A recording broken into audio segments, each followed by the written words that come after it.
नमस्कार दोस्तों, आज की कहानी का नाम है ससुराल में बहू का बर्तन और कपड़े धोने की चुनौती। तो आइए सुनते हैं इस कहानी के बारे में। जिया बहू, बाहर आंगन में तुम्हारी मौसी सास और मौसा ससुर जी आई हैं। बाहर तो आ अपने कमरे से। जिया अपने कमरे में छत पर लगे हुए पंखे को साफ कर रही थी। जिया उधर से ही बोलती है कि आई माँ जी। जिया कुर्सी से नीचे उतरती है और चप्पल पहनकर नीचे जाती है, क्योंकि जिया का कमरा ऊपर था। जब नीचे आती है तो जिया अपनी मौसी सास और मौसा ससुर के पांव छूती है। तो सास जिया को बोलती है कि जा बहू, रसोई से पानी लेकर आ। कब के बेचारे बैठे हुए हैं, पानी तक नहीं पिया अभी। दोनों ने कितनी आवाजें लगाई तुम्हें, पर तुम तो मेरी आवाज ही नहीं सुन रही थी। कहाँ चली जाती हो?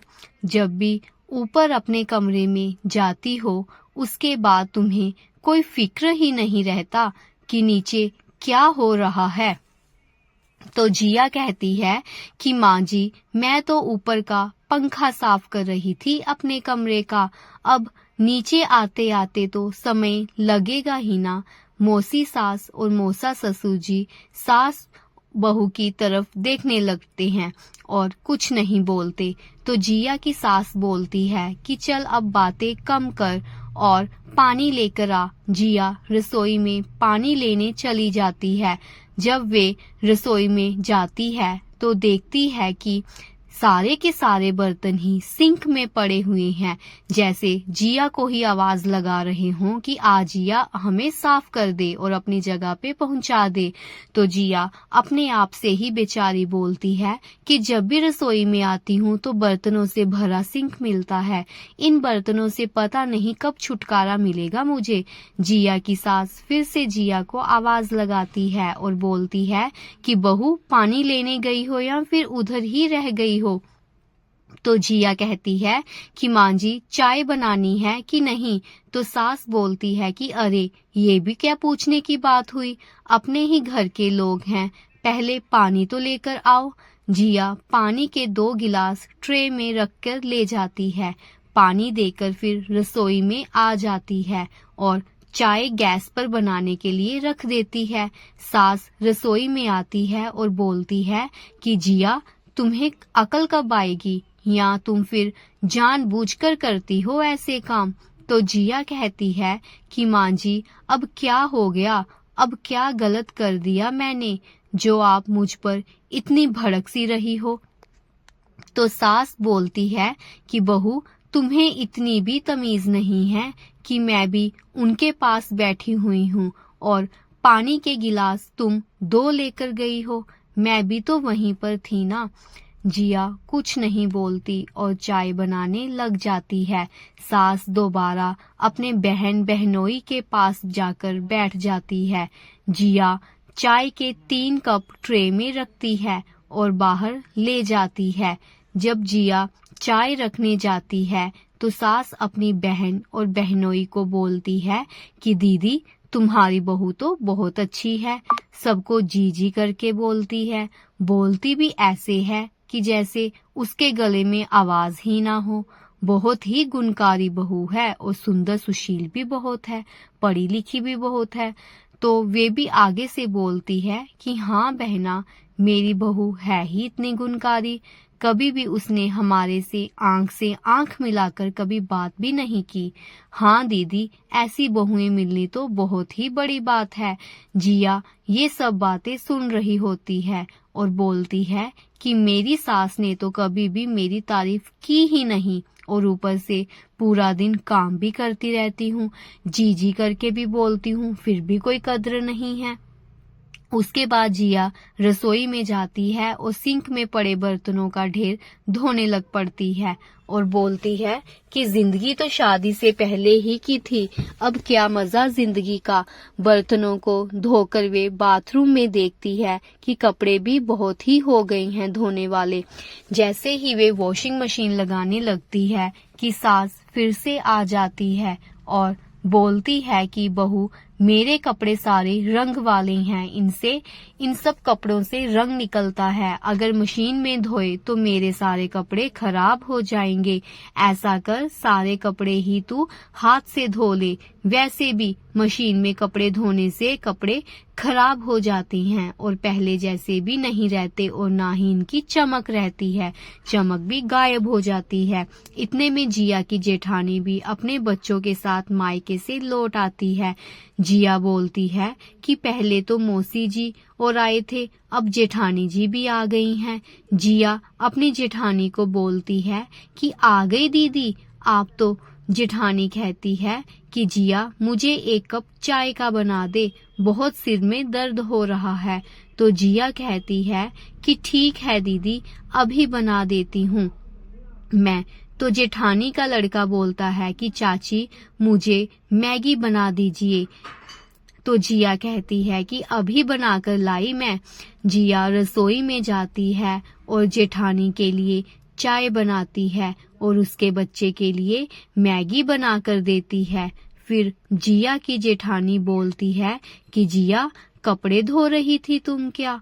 तो जिया कहती है कि हाँ दीदी, कपड़े ही धो रही थी मैं सुबह की। तो जेठानी कहती है कि अच्छा चलो, अब कपड़े ही धो रही हो तो मेरे भी कुछ कपड़े हैं धोने वाले, धो दे। तो जिया कहती है कि ठीक है दीदी, आप निकाल दीजिए। जिया कपड़े धोने लग पड़ती है। पूरा दिन बेचारी कपड़े और बर्तन ही धोती रहती है। जेठानी सवेरे अपने लड़के को स्कूल के लिए तैयार करती है और खुद भी तैयार होकर स्कूल के लिए चली जाती है। जिया अपने पति सूर्या को बोलती है कि देखिए ना दीदी, दीदी भी मुन्ने को स्कूल भेजकर खुद भी अपनी जॉब पर चली जाती है और शाम को घर वापस आती है। दीदी तो घर का कोई भी काम नहीं करती और ना ही माँ जी उसे कोई काम करने को बोलती हैं। उनके तो मजे लगे हुए हैं, कोई काम नहीं करना घर का, बस तैयार होकर घर से निकल जाओ और शाम को घर वापिस आओ। तो जिया का पति जो सूर्य था, वे जिया को बोलता है कि तुम्हें भी तो किसी ने रोका नहीं है ना कि घर से बाहर निकलकर जॉब नहीं करनी, तुम खुद ही हिम्मत नहीं करती तो मैं क्या करूं? फिर तो जिया कहती है कि माँ जी ने कहा है कि एक बहू घर में रहकर घर के काम करेगी और दूसरी बहू जो है वो एक जॉब करेगी। दीदी तो इस घर में मेरे से पहले की आई है और जब मैं इस घर में शादी करके आई थी वो उस वक्त की जॉब कर रही है। और वैसे भी माँ जी ने आपके सामने ही तो बोला था कि जिया बहू घर में ही रहेगी और बड़ी बहू जॉब करेगी, तब तो आपने कुछ भी नहीं बोला। तो सूर्या कहता है कि तुम पुरानी बातें लेकर क्यों बैठ गई हो, तुम आगे की सोचो ना कि आगे क्या करना है तुम्हें। फिर जिया कमरे से बाहर चली जाती है तो सास बोलती है कि जिया बहू, तुमने मेरे कपड़े धोकर इकट्ठे रख दिए थे क्या? देखो ना, एक दूसरे का रंग चढ़ गया है, अब तो छूट भी नहीं रहा, अब तो ये उतरेगा भी नहीं, सारे कपड़े तुमने मेरे खराब कर दिए हैं। तो जिया को गुस्सा भी आता है कि एक काम करो, ऊपर से बातें भी सुनो। तो जिया कहती है कि माँ जी, महंगे कपड़े सभी लोग ड्राई क्लीन करवाते हैं, घर पर नहीं धुलते, घर पर तो कपड़े खराब हो जाते हैं। सास चुप करके बाहर चली जाती है और सूर्या को बोलती है कि देखो ना सूर्या, तुम्हारी लुगाई ने मेरे सारे कपड़े ही खराब कर दिए हैं, अब ये तो पहनने के लायक भी नहीं रहे, क्या करूंगी अब मैं इनका। मैं तो सूर्या कहता है कि माँ जिया ठीक ही तो कह रही है कि महंगे कपड़े बाहर से धुलवाने चाहिए, घर पर नहीं धुलते, पर माँ तुम तो कभी किसी की बात मानती ही नहीं हो। तो माँ कहती है कि अब तुम भी जिया की ही साइड लेने लग पड़े। तो सूर्या कहता है कि माँ, मैं कोई साइड नहीं ले रहा, सिर्फ सही बात कह रहा हूँ, बोल रहा हूँ। शाम को जब जेठानी घर वापिस आती है तो जिया को बोलती है कि जिया, आज रात को मेरी कुछ सहेलियां घर पर आ रही हैं, तो उनके लिए रात का खाना बनाना है। तो जिया सोचती है कि अब ये इनका काम भी मैं ही करूं। फिर वे बेचारी बोलती है कि दीदी थोड़ा बहुत आप भी काम कर लिया करो, ये घर अकेले मेरे का नहीं है, आपका भी तो है घर। तो जेठानी कहती है कि जिया, मैं सुबह जाती हूँ और शाम को घर वापिस आती हूँ, थक जाती हूँ पूरा दिन काम कर कर के। तुम्हारा क्या है, अगर काम नहीं भी किया तो चलो कोई बात नहीं, बाद में भी हो जाएगा, पर मेरा काम ऐसा नहीं है। हमें जितना काम मिलता है हमें उसे आज के आज ही खत्म करना होता है। तो जिया कहती है कि अच्छा दीदी, जितनी देर घर का भी काम खत्म ना हो माँ जी आराम से नहीं बैठने देती। आपको गलत फहमी हो रही है, आपको नहीं पता क्या माँ जी का कैसा स्वभाव है। तो फिर आप बोल रही हो कि मुझे बहुत ज्यादा काम होता है। इतने में सास आ जाती है और दोनों चुप कर जाती हैं। तो सास बोलती है कि क्या हो रहा है। तो जेठानी कहती है कि माँ जी, आज मेरी कुछ सहेलियां घर पर आ रही हैं और मैं जिया को बोल रही हूँ कि रात का खाना बना दे। तो सास बोलती है कि हाँ बहू, बना देना खाना, आज रात को उसकी सहेलियां घर पर ही आ रही हैं। तो जिया अपनी सास के सामने कुछ नहीं बोलती और चुपचाप रसोई में चली जाती है।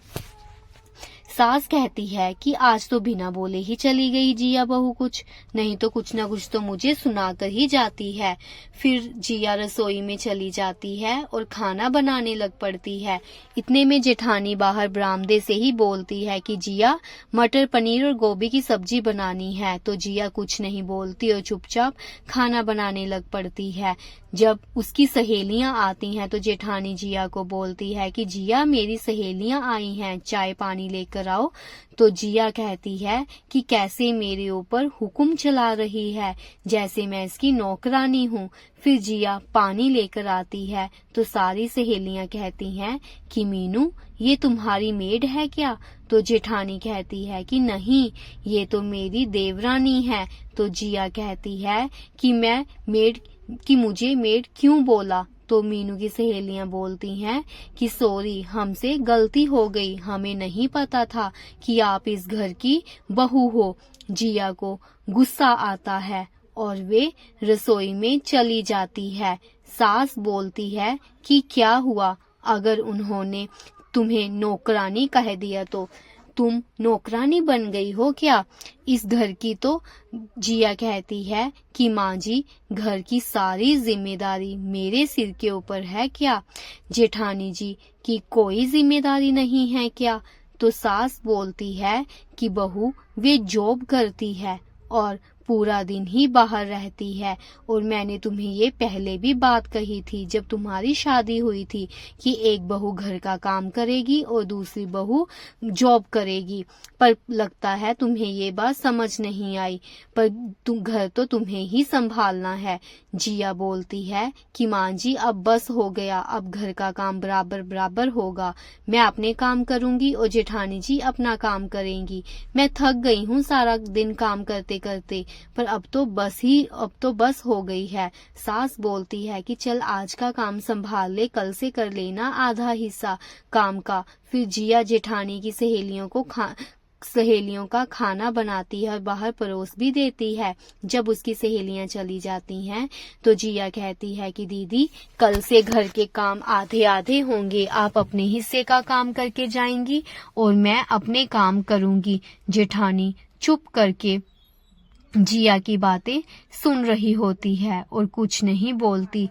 सास भी जेठानी के पास ही खड़ी रहती है, चुप करके वे भी कुछ नहीं बोलती। सूर्या ये सब कुछ देख रहा होता है और बोलता है कि जिया भी आज अपने हक के लिए बोली है, ये देखकर मुझे बहुत अच्छा लगा। उसके बाद जिया सारा काम खत्म करके अपने कमरे में चली जाती है और सूर्या कहता है कि आज तुमने बहुत अच्छा काम किया है, मैं तुमसे बहुत खुश हूँ। तो जिया कहती है कि आज मेरे सिर से भी काम का बोझ कम हुआ है, अब मैं भी बिना किसी टेंशन के गहरी नींद सो सकती हूँ। तो फ्रेंड्स, अगर आपको मेरी ये कहानी अच्छी लगी हुई हो तो प्लीज़ चैनल को लाइक, सब्सक्राइब, शेयर और कमेंट ज़रूर कीजिएगा। धन्यवाद।